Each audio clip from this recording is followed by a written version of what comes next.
Assalamualaikum warahmatullahi wabarakatuh. Halo sahabat Wong Blitang Channel dimana saja berada. Jumpa lagi nih tentunya tanpa bosan-bosan lagi di channel kebanggaan kita, yaitu Wong Blitang Channel, tempat berbagi seputar teknologi dan pendidikan tentunya.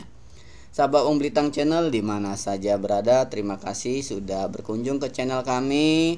Sebelum-sebelumnya kami juga sharing tentang berbagai informasi, baik itu seputar tentang teknologi maupun pendidikan. Nah, silakan rekan-rekan berkunjung ke beranda kami, karena di situ kami sudah menyusun beberapa playlist seperti tentang rapor pendidikan, UPPPG, tentang kurikulum merdeka, PPG ataupun UKOM jabatan fungsional guru, dan juga ada UFKOM atau uji kompetensi jabatan fungsional guru ke jabatan fungsional pengawas. Nah, alhamdulillah respon rekan-rekan sangat-sangat baik dan luar biasa, tetapi kami perlu garis bawahi khusus untuk soal-soal persiapan dalam menghadapi uji kompetensi maupun soal yang lain baik PPG dan sebagainya.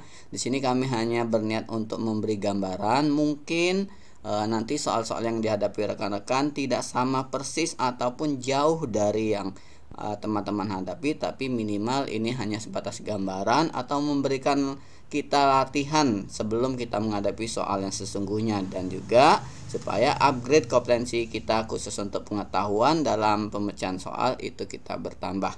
Sekali lagi mohon maaf apabila ada yang kurang berkenan dengan konten atau isi dari konten kami ini. Oke, sebelum kita lanjut, mohon seperti biasa like, share, and subscribe, karena dengan bantuan like, share, and subscribe dari rekan-rekan, kami tambah semangat dan terus bersemangat lagi dalam berbagi seputar tentang teknologi dan pendidikan. Rekan-rekan sahabat Wong Blitang Channel dimana saja berada, pada kesempatan kali ini kita masih membahas tentang uji kompetensi khusus jabatan fungsional guru ya rekan-rekan. Di sini kami sudah masuk bagian yang baru, yaitu kita ambil aja judul yaitu kompetensi manajerial dan sosial kultural untuk uji kompetensi guru. Nah, ini bagian part 1. Sampai soal berapa ya tergantung lihat kondisi dan situasi. Nah, kita lihat masuk ke soal nomor pertama. Dalam kompetensi sosial kultural, seorang P3K sebagai ASN berfungsi mampu menjadi perpanjangan tangan pemerintah dalam, ya, dilihat dari A, B, C, D pilihannya, jelas jawabannya yaitu yang C. Kenapa? Karena mempersatukan masyarakat dan membangun hubungan sosial psikologi dengan masyarakat di tengah kemajemukan Indonesia. Kenapa tidak yang A, B, dan D? Karena kita lihat itu garis bawahi perpanjangan tangan dari pemerintah. Yang berikutnya ya nomor 2. Kompetensi sosial kultural yang dipersyaratkan untuk ASN level jabatan fungsional muda adalah mempromosikan, mengembangkan sikap toleransi, dan juga persatuan. Oke, untuk yang nomor 3, menunda cuti untuk memberi kesempatan kepada rekan lain yang akan cuti untuk hari raya keagamaan adalah contoh perilaku dalam indikator kata apa rekan-rekan? Ya, yaitu mampu memahami, menerima, peka terhadap perbedaan individu atau kelompok masyarakat. Oke, yang nomor berikutnya. Kompetensi sosial kultural harus dimiliki oleh aparatur sipil negara di instansi pusat dan instansi daerah. Jadi intinya ASN baik di pusat maupun daerah, tidak dibatasin. Berikutnya nomor 5. Sesuai dengan Permen PAN dan RB nomor 38 tahun 2017, jika kita sebagai aparatur sipil negara, Anda harus menyikapi keragaman yang ada di masyarakat dengan sikap. Nah, ini sering kita jumpai sehari-hari, karena di lingkungan kita itu ada Bhinneka Tunggal Ika. Maka kita lihat semua jawaban benar, yaitu ada keterbukaan dari diri kita, peka terhadap adanya perbedaan individu atau kelompok, dan toleransi terhadap perbedaan. Oke, yang nomor 6.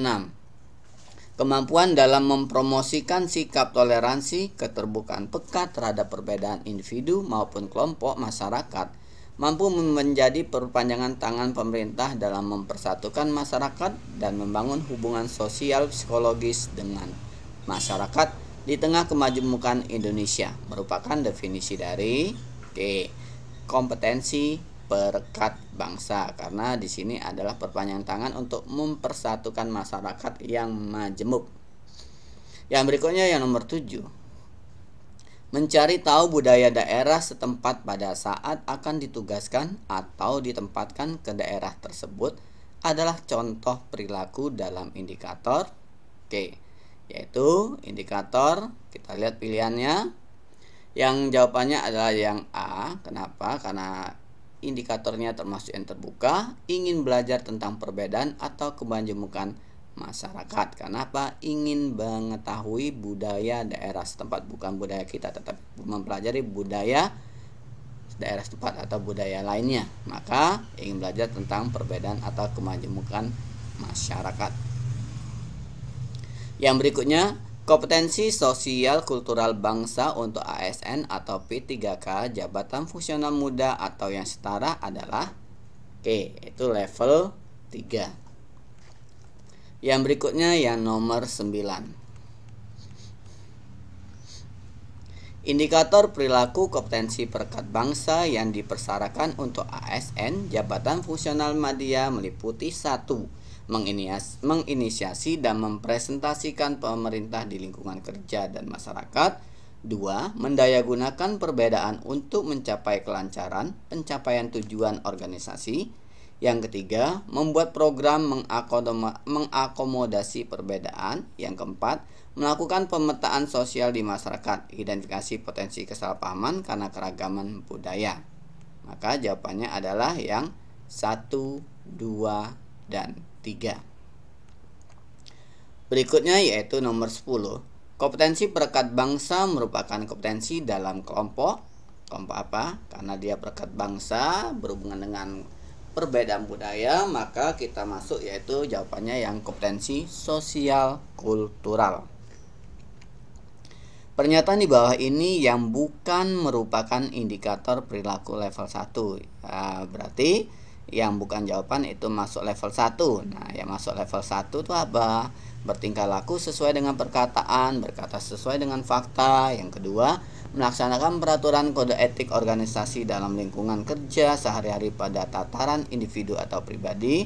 Yang berikutnya, tidak menjanjikan atau memberikan sesuatu yang bertentangan dengan aturan organisasi. Maka jawabannya yang bukan adalah memberikan informasi yang dapat dipercaya sesuai dengan etika organisasi. Nomor 12. Berinteraksi dengan rekan kerja dan atasan di kantor dengan patut dan tidak melanggar norma agama dan nilai-nilai luhur yang dianut masyarakat. Pernyataan tersebut adalah contoh perilaku yang selaras dengan Jawabannya sudah ada tertera di situ. Kita coba lirik jawaban yang lain biar rekan-rekan bisa membandingkan jawabannya. Yaitu jawabannya melaksanakan peraturan kode etik organisasi dalam lingkungan kerja sehari-hari pada tataran individu ataupun pribadi. Berikutnya nomor 13. Setiap ASN wajib memiliki kompetensi sesuai dengan standar kompetensi jabatan atau yang kita kenal dengan SKJ yang ditetapkan untuk jabatannya. Misalnya, SKJ untuk pelaksana dan jabatan fungsional pemula yaitu level 1. Berikut ini merupakan pernyataan deskripsi level 1 yaitu